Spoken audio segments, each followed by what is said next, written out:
السلام علیکم، میرا نام زبیر محمود ہے۔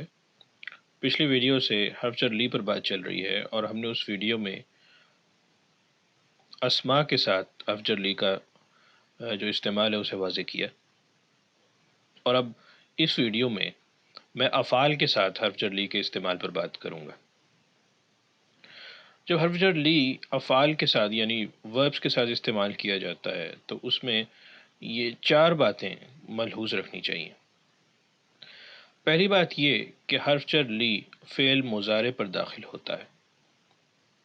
فعل مضارع یعنی وہ فعل جس میں حال اور مستقبل، پریزنٹ اور فیوچر دونوں معنی پائے جاتے ہیں، اور کانٹیکس سے یہ بات اس کا تعین ہوتا ہے کہ معنی حال کا ہے یا مستقبل کا۔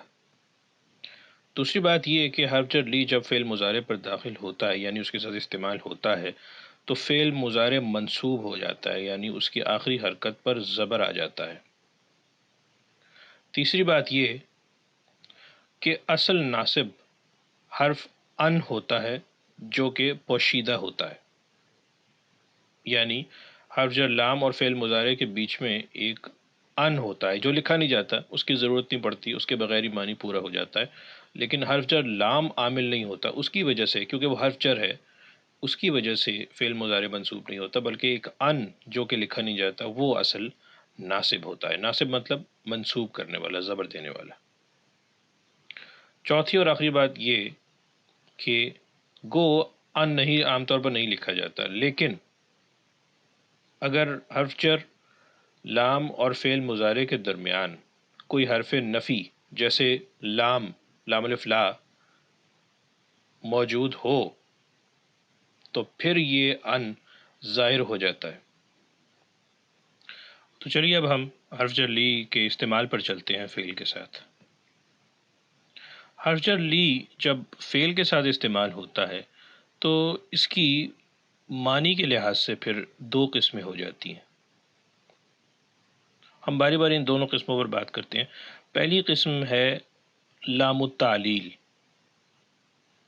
ہم تعلیل پر پہلے بھی کئی مرتبہ بات کر چکے ہیں کہ تعلیل سے مراد وجہ اور کسی چیز کی توجیہ بیان کرنا ہے، کسی عمل کی، کہ وہ کیوں کیا گیا۔ تو ایک تو حرف جر لام کا فعل کے ساتھ استعمال جب کیا جاتا ہے تو اس کا مقصد تعلیل ہوتا ہے۔ اس کی میں یہاں کچھ مثالیں دیتا ہوں، جیسے اتعلم اللغة العربية لأفهم القرآن كاملا، یعنی میں عربی زبان سیکھ رہا ہوں تاکہ قرآن کو مکمل طور پر سمجھ سکوں۔ آپ دیکھ سکتے ہیں کہ لأفہم یہ حرف جر لام ہے، اور اس کے بعد افہم جو فعل مضارع ہے، فہم یفہم جو فعل ہے وہ منصوب ہے، اس کی آخری حرکت زبر ہے، اور یہ زبر اصل میں ان کی وجہ سے جو کہ پوشیدہ ہے۔ حرف جر لام زبر نہیں دے سکتا۔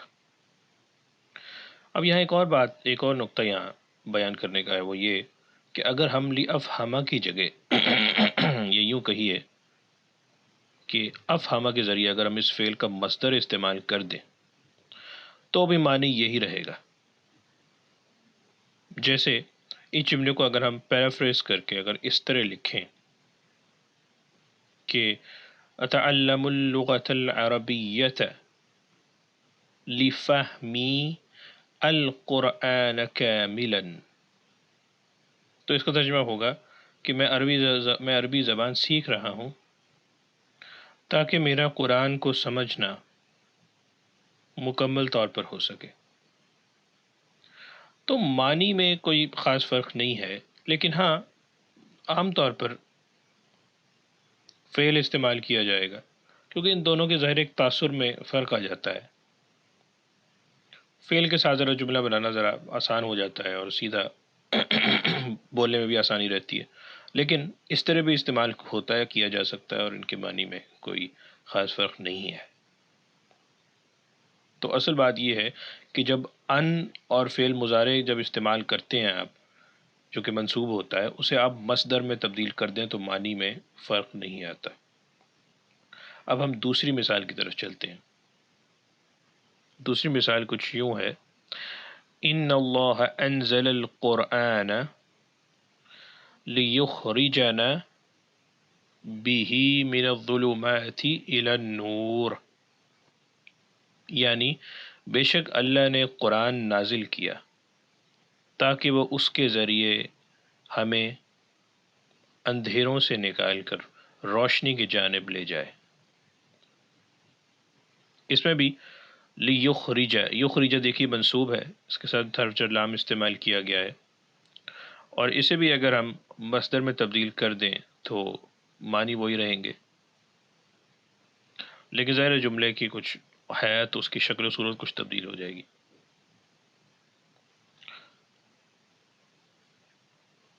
تو یہ کچھ مثالیں تھیں لام التعلیل کی۔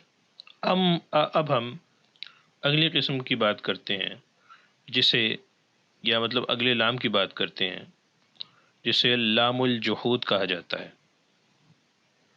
یہ لام بھی حرف جر ہی ہے، اور یہ تاکید نفی کے لیے استعمال کیا جاتا ہے۔ لفظ جحود کے معنی کسی چیز کے، مطلب کسی چیز کی شدید نفی کو کہتے ہیں۔ یہ لام بھی ظاہر ہے فعل مضارع کے ساتھ استعمال کیا جاتا ہے، اور فعل مضارع سے بھی منصوب ہی ہوتا ہے جیسا کہ میں پہلے بتا چکا ہوں، لیکن یہ ہمیشہ اسی جملے میں استعمال ہوتا ہے جس کے شروع میں ما کان یا لم یکن استعمال کیا جائے۔ آپ دیکھ سکتے ہیں کہ یہ میم ما کان، میم حرف نفی ہے اور لم بھی حرف نفی ہے۔ لم کے بعد فعل مضارع استعمال ہوتا ہے، اور ما کے بعد عام طور پر فعل ماضی استعمال کیا جاتا ہے۔ تو ظاہر ہے جملے میں نفی ہو، جس جملے میں نفی ہوگی اسی جملے میں یہ حرف جر لام الجحود استعمال کیا جائے گا، کیونکہ یہ نفی میں مزید زور پیدا ہو جاتا ہے اس کے استعمال سے۔ اب ہم اس کی کچھ مثالیں یہاں پیش کرتے ہیں۔ پہلی مثال دیکھیے، ما كان المدير ليفصل طالبا مثلك، اس کا ترجمہ یوں ہوگا کہ ایسا ہرگز مناسب نہیں کہ پرنسپل صاحب تم جیسے طالب علم کو نکال دے۔ اب میں اگر اسی جملے کو اس طرح پیش کروں کہ ما كان المدير مريدا فصلك، تو اس کے معنی بھی وہی ہوں گے۔ یہ صرف سمجھانے کے لیے میں نے یہ جملہ ذرا یہاں لکھا ہے تاکہ بات کی سمجھ آ جائے، معنی کہ اس کے معنی اس قسم کے ہیں جو اس جملے میں جو اس جملے کے بنتے ہیں۔ اب یہ دیکھیے فصل، یہ جو فعل پیچھے استعمال ہوا ہے فصل یفصل، یہ اس کا مصدر ہے، اور یہاں یہ جو مرید جو اسم الفاعل ہے یہ اس کا مفعول ہے، جیسے کہ میں نے پچھلی ویڈیو میں بتایا تھا کہ اسم الفاعل اور مصدر کا بھی مفعول بھی آبجیکٹ ہوتا ہے۔ اب ہم اگلی مثال کی طرف چلتے ہیں۔ اگلی مثال قرآن سے ہے، سورہ انفال میں اللہ کہتا ہے وَمَا كَانَ اللَّهُ لِيُعَذِّبَهُمْ وَأَنْتَ فِيهِمْ، اللہ ہرگز انہیں عذاب نہ دیتا جس وقت تو ان میں موجود تھا۔ یہ سورہ انفال کی ایک آیت کا حصہ ہے۔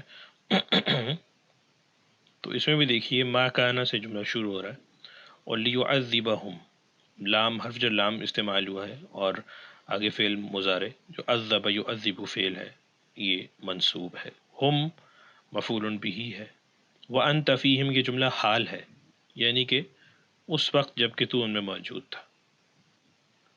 اب میں ایک اور مثال قرآن سے دیتا ہوں سورہ بقرہ سے، کہ اللہ کہتا ہے وَمَا كَانَ اللَّهُ لِيُضِيعَ إِيمَانَكُمْ، یعنی اللہ کو ہرگز یہ مقصود نہ تھا کہ وہ تم لوگوں کا ایمان ضائع کرے۔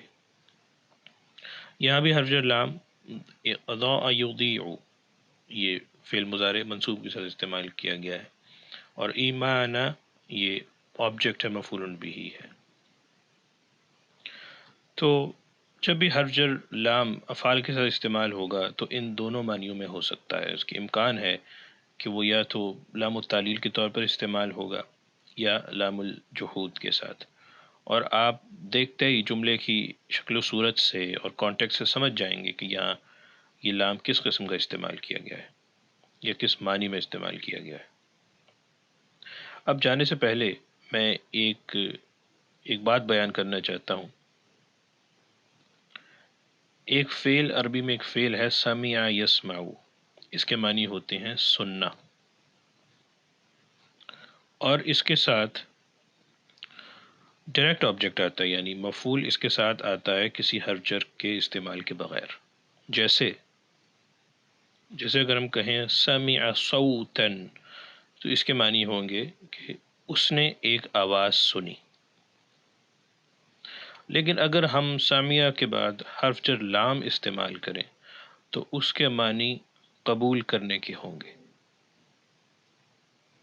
جیسے یہ مثال دیکھیے، سمیع اللہ لمن حمیدہ، یہ جملہ ہر نماز میں ہم پڑھتے ہیں، اور اس وقت پڑھتے ہیں جب ہم رکوع سے اٹھتے ہیں۔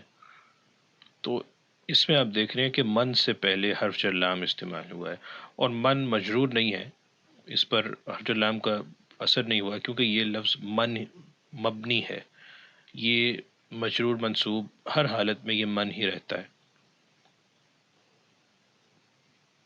اس کا ترجمہ کچھ یوں ہوگا، اللہ نے اس کی سن لی جس نے اس کی تعریف کی، یا جس نے اس کی حمد بیان کی۔ حمیدہ یہ بھی فعل ہے، حمیدہ یحمد، یعنی اس نے تعریف کی، اس نے حمد بیان کی، اور ہو یہاں ضمیر مفعول بھی ہے، اور یہ ضمیر اللہ پر لوٹتی ہے، اللہ کی طرف لوٹتی ہے، اس کی یعنی اللہ کی۔ تو اللہ نے اس کی سن لی جس نے اس کی تعریف کی۔ تو یہاں لمن لام حرف لام استعمال ہوا ہے، اس کے معنی جب حرف لام استعمال ہو تو اس کے معنی قبول کرنے کے ہوتے ہیں۔